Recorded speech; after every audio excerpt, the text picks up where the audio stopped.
Welcome back to another episode of Beyond Organized. Today I have the lovely Candice Catois.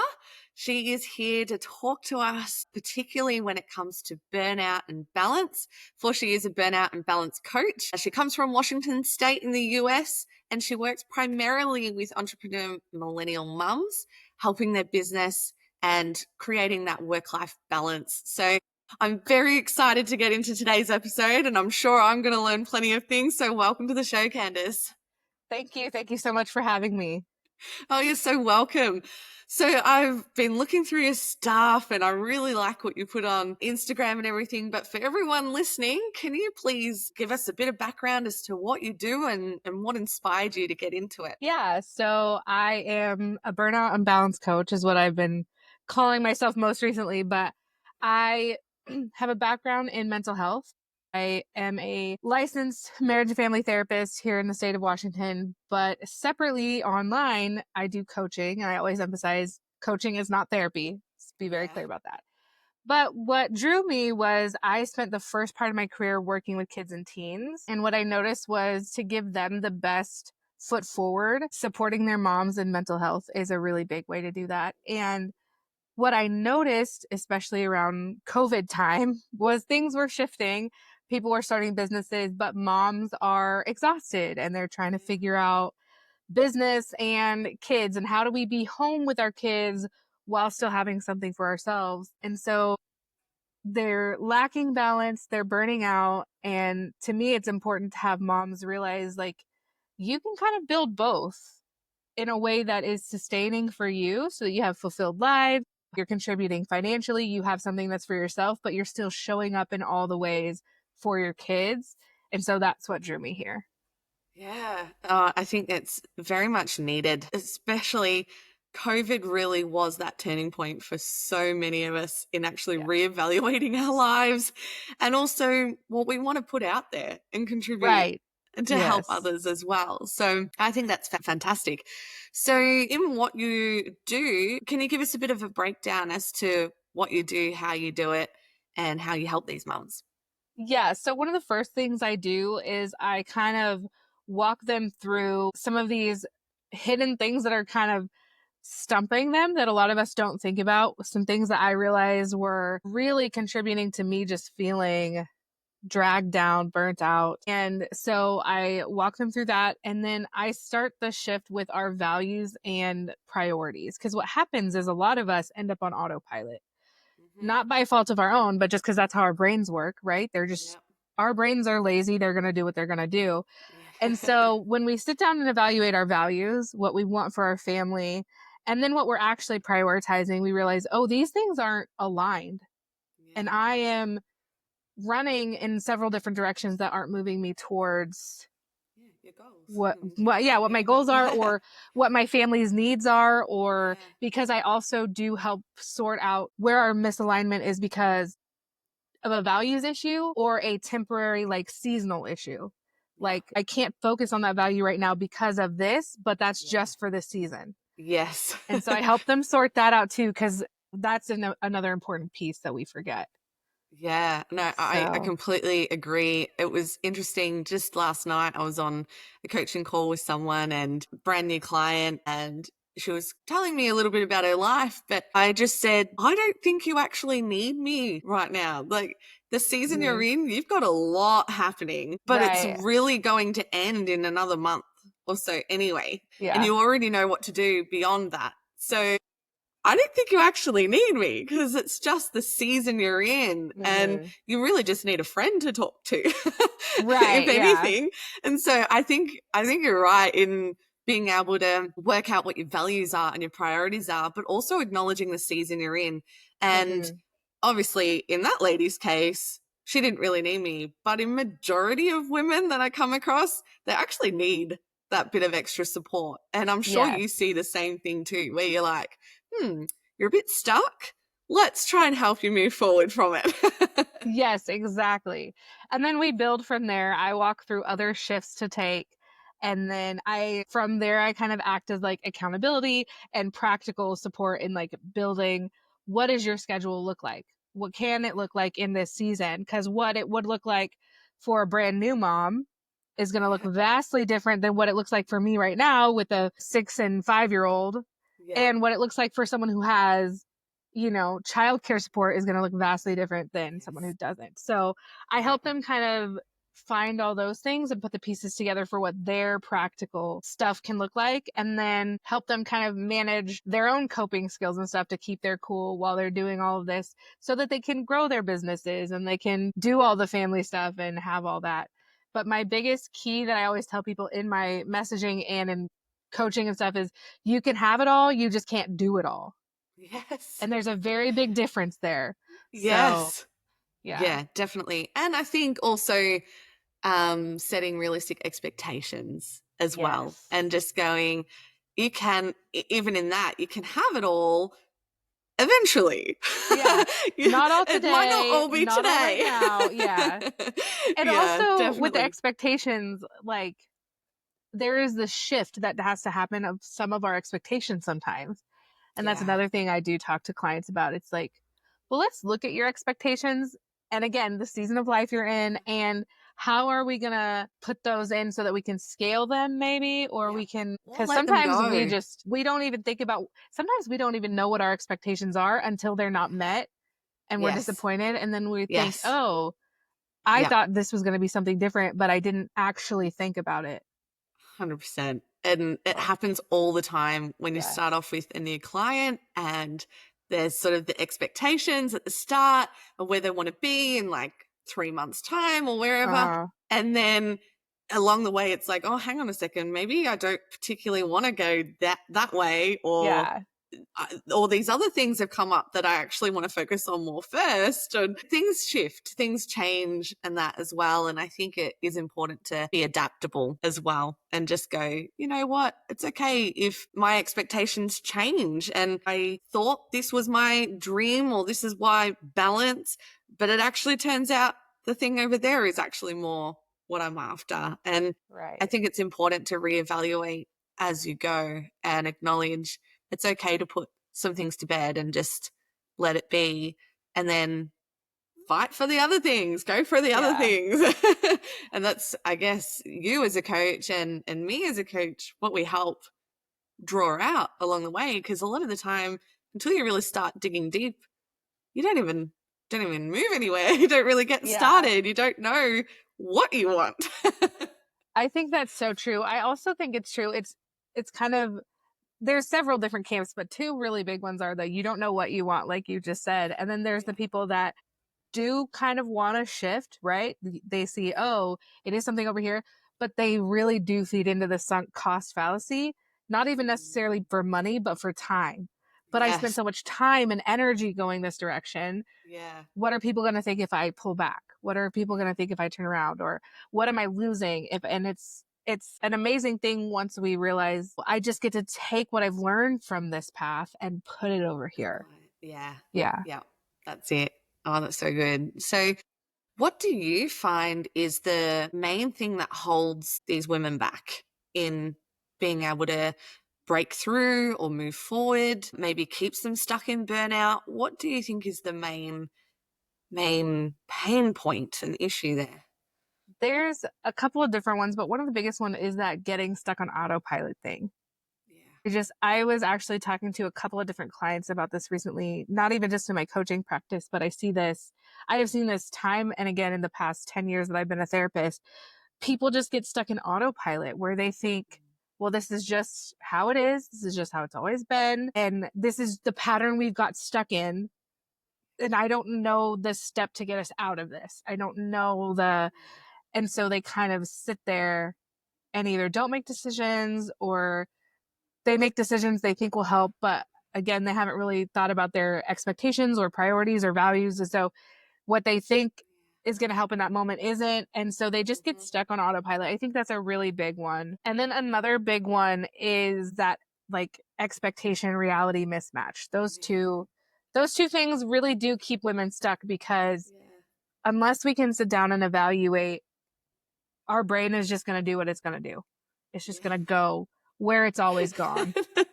And it will default to the path of least resistance.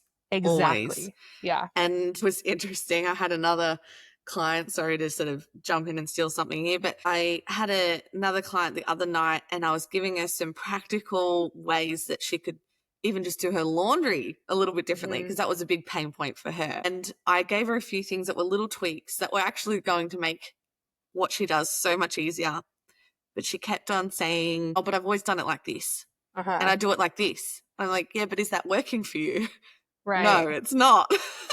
I'm like, so are you willing to try the way that I suggested Yeah. to see if that's going to work? And then she's like, oh, I guess that's why I'm here. I'm like, yeah, it is. So you're right. When you go into that default autopilot, but I've always done it this way. So it's really hard to shift and change and do things differently when it's just so much comfortable and easier. I say easier, you know, in quotation marks. It's so much easier doing it the way I've always done it. But when we really stop to think about it, the way we've always done it isn't as efficient, or it is taking us more time to do and costing us in other ways. You in this season. It's adding to the stress and the noise and the weight of everything that you're trying to get done. There's a better way to do it for you that works specifically for you. It might not be better for someone else, but from everything you're telling me, and it's important to realize where we might actually be on autopilot and go, okay, hang on a second. I haven't consciously thought about this thing for a while. Is this really serving me? Yeah, I completely agree. One of the shifts that I do work with my clients on is moving into more intentional ways of doing things, like intentional. Yes. I call it intentional motherhood, but it works in creative. Like, you need to be intentional about your business, intentional about motherhood. Like, and because it does take intentional effort to make some of these changes, or you will have that resistance like you talked about. And sometimes they don't realize it's resistance. They're just, but I've always done it this way, or this is how this specific person told me to do it. What if this other way doesn't work? And we think, well, is this way working right now? Yeah, I know. And change is hard. It is hard. And I definitely acknowledge the fact that change isn't pleasant for most people, particularly when your schedule is tight, your time is tight, your finances, everything else is You've tight. Got little kids running around your feet asking for snacks 24 hours a day. So you start to change things in there, and it can throw out everything. Well, that's what you think might happen. And so it can be really hard to change. But I like that you in particular focus on the burnout and the balance, and balance is a huge part of what I do, because even though I use organizing as the means for it, the end goal isn't to be organized. The end goal is to live a more balanced life and to have a more intentional life, to better our relationships and, you know, enjoy the day-to-day, even the mundane, to enjoy it. And when you're working with your clients with burnout and balance, what would you say sort of their main goals are that you're seeing? Before I say that, I want to say I love the organizing part, because that helps us create margin in our day, whether it's organizing our schedule, organizing our stuff, because I do talk to clients about both of those things. Not as an organizer, I connect them with other people that can do that if that's what they need. But I like that, because you're creating margin. And so I think that is one big thing that they do lack, is that margin. They fill it up with everything. But it also allows for buffer, as you're saying, like the margin, where if things don't go to plan or anything, you can adapt easier, because you're not cluttered and filled, not just with stuff, but mentally. You're able to think on your feet a bit more and adapt and just handle whatever life throws at you a lot easier. So anyway, sorry. Okay, so I'm sorry. Could you repeat the question though? Because my brain just went like, oh, there was a question. Now I don't remember it. So what was the question again? What are you finding is sort of the biggest goal for those mums when it comes to starting off with the burnout, but getting to the balance? What are you finding is their main goal? The main goal that I'm finding is what they're looking for is a way to have something that is theirs to contribute to their family, while also being present, fully present with it, like be there for the growing up years. They don't want to have to like call into their 9 to 5 because, their child is sick. They want to be able to be there for them, but they also don't want to miss out on being able to support themselves or their family if things happen. They want to have all of that. But we've been trained, especially in Western civilizations, that it has to be like a certain way to do that. And we're scared to step outside of that. So a lot of them, the goal is I want to find the way that this can work for me so that I can have something for me and contribute financially while also actually being the present parent that I want to be. Be there for meals, be there for either homeschooling or extracurriculars if their kids are in school, or be there to be the soccer mom to take kids around, but while also contributing to their family. So the main goal is, how do I find the thing that will do that for me and do it without running myself ragged? Yeah. Yeah. Yeah. Oh, I can relate to that just with my own story. And as I mentioned to you off air before, that my youngest is home sick, but he's sleeping at the moment, which is good. But I wouldn't be able to have all that flexibility in a typical 9 to 5 all the time. And it is great being able to have something that is mine, that I'm creating as well for me, because for so many years it's been mum, mum, mum, mum, mum, and it's nice. And I always liked going back to work and that after that too, because it was part of being Mel, not just exactly. mum. Yeah. And I think from what you're saying, that these women are very much the same, and being able to have something that's theirs, that is part of their identity outside of being a mum, but also get to be more present as a mum and show up better as a mum. Because I know I do. When I can look after myself, I can do things that fill me up. I show up way better for my kids and my husband and my parents and everyone else. I think it's important to look after yourselves, because for so long it's almost like we've kind of still stuck in the 1950s in some ways, where we're there to make everyone else's life easier and more smoothly, and we put our needs last to better serve. You'll get your fulfillment from looking after your husband. I mean, and I do to a degree, but I also get a lot more fulfillment in actually being able to address my own needs too. Yes. and my business is part of that. And I'm sure for these women, their businesses are part of that. That's what they need to feel like they're contributing to the world outside of contributing through their family. So it's how they don't lose themselves in motherhood or business. And Yeah. I like to think of it not as meeting our needs first, but meeting them in tandem. Because if we don't meet our needs, we can't meet anybody else's. Yeah, I like that. So it's not exactly first. It's in tandem. And then everybody is kind of, Lifted up happier, together. more fulfilled. Yeah. And that. So I agree. yeah. Because even then we have moments where it's like, well, I am going to have moments where I do put my child first. Yeah. We all as they age, we're going to have different moments like that. So I just think of it as like, we're doing it in tandem with them. Yes. We're doing it in tandem. No one's needs are going unmet here. Yes. We're all having needs met here. So. I love that. Yes, I'm going to use that. That's good. So if there was one thing that you would hope that mums out there would know, particularly these working mums, what's a piece of advice or something that you would love them to know? I just want them to know that it is possible to have it. You just can't do everything to get it, and that they are worth it. Doing this for them is actually one of the best things they could do for their kids. Yeah. And so that's what I would want them to know. Because when you show up in your best, they get the best of you. So, yeah. I agree. And I've seen it for myself too. So, because I didn't always look after myself. And so the kids got the snappy end of me as well. Yeah. So it is so important to be able to look after yourself, but it helps meet their needs too. So I do agree. Exactly. So, Candice, if there's a mum out there that would love to connect with you, would love to know more about what you're doing, where can they find you? What can you do to help them? Well, they can find me to learn more at Instagram or Threads.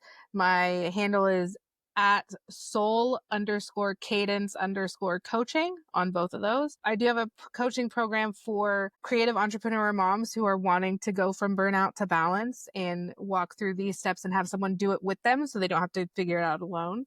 And they can learn more about that on my Instagram. Yeah.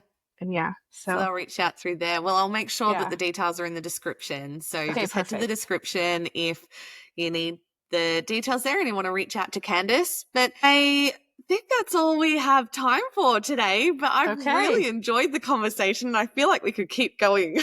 Yes, absolutely. I really enjoyed it. Thank you for being on the show. Well, thank you for having me. This was great. I love talking about this stuff. So me too. And I just love that you're on the same path, in the same lane as what I am. So that's why I feel like I could talk to you forever. So it's lovely to connect with you. I agree. All right. Well, thank you for coming on the show and we'll talk to you soon. Okay, thanks.